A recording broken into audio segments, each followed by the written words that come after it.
senhor Gums a demonstrar, ora bota um gente bom estudar, bom preparar, bota a trabalhar outro caminho.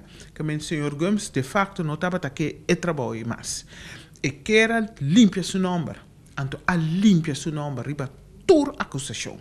Então esse aí tapone, que é sobrado e luta tá nós tem corriba. É sobrado e luta tá nunca mais essa aqui não mais disso suceder com nenhum empregado público. Então o que suceder tá? Você sabia toda acusação falso contra o senhor Gums para sua capacidade e sua integridade a queda barifa e mesa a sobra ponto. Esta o ministro por a retirar a base de verstoorde arbeidsrelaties, relatie de trabalho com a danha e onverenigbaarheid van karakters.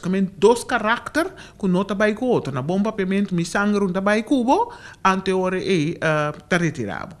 Se esse queda existir, den futuro qualquer minister por vira minister retirar com seu poder ambtenaar passou ambtenaar não que se costan corrupto. Que men bota ninguém se costan corrupto, porque se costan correcto, minister ta usa seu poder para obrigar a se costan corrupto e se bobisa não, me ta retirado. Então esse é o significa final de nos corpo de empregado público. E abuso de poder abira legal.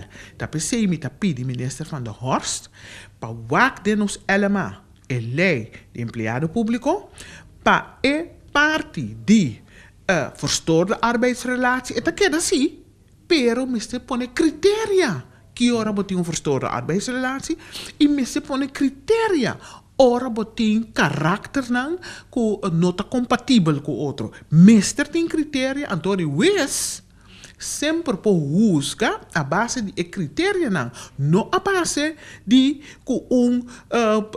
para ministro corrupto, ja, que é para borrar corrupção, então ninguém de corrupção está retirado. Que esse é o que pede ministro van der Horst,